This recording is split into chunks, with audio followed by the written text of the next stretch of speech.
Hi guys, कैसे हो आप लोग। सो दोस्तों, एक्यूरेसी और प्रिसीजन ये दोनों कॉन्सेप्ट आप लोगों ने डेफिनेटली सुने होंगे। ये चीज फिजिक्स में काफी ज्यादा कवर की जाती है और इनफैक्ट अगर आप कोई भी कॉम्पिटिटिव एग्जामिनेशन की प्रिपरेशन करते हैं तो उस कॉम्पिटिटिव एग्जामिनेशन की प्रिपरेशन के अंदर एक्यूरेसी और प्रिसीजन दोनों ही बहुत ज्यादा इंपॉर्टेंट माने जाते हैं। एक्यूरेसी बेसिकली ये होती है कि जो भी आपको टारगेट मिला हुआ है उसके कितने पास आप लोग हैं। प्रिसीजन ये होता है कि कोई भी एक पर्टिकुलर पॉइंट पर के आसपास आप कितने हैं। तो अगर डार्ट बोर्ड से हम लोग इसको देखने की कोशिश करें, आप लोगों ने बहुत सारे इमेजेस के अंदर ये देखा होगा।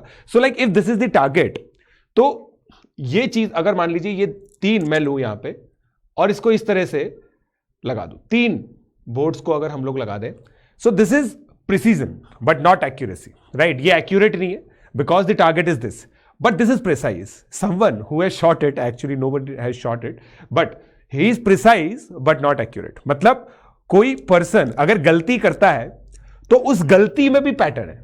समझ रहा मेरी बात को, उस गलती में भी एक पैटर्न है और वो पैटर्न ये है, ठीक है। फिर अगर हम बात करें, एक एरो यहां पर है, एक एरो यहां पर है और एक एरो यहां पर है, राइट।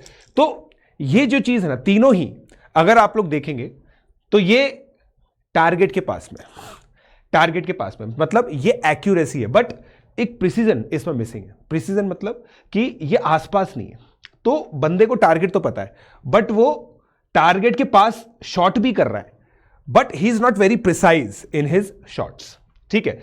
तो प्रिसीजन बेसिकली ये चीज होती है जब आपने जो भी शॉट्स लिए हैं वो आसपास होने चाहिए, राइट। अब ये चीज है ना, ये बिल्कुल शानदार चीज लगती है, मेरी फेवरेट चीज है। ना तो एक्यूरेट है ना प्रिसाइज है, ठीक है। सब आसपास दूर दूर है, सब यहां पे neither accurate nor precise, right. फिर ये चीज सबको जो डिजायरेबल होती है, जो जीवन में सब लोग चाहते हैं अचीव करना, वो ये है, राइट।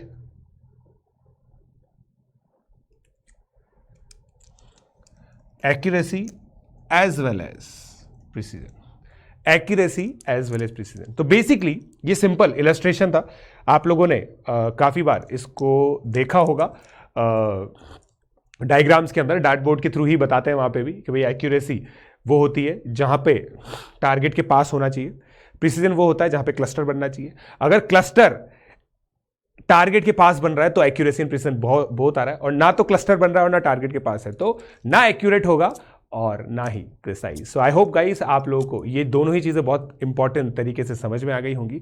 अब इसको कैसे इंप्लीमेंट करना है वो मैं आप लोगों तक सोचता हूँ। Thank you.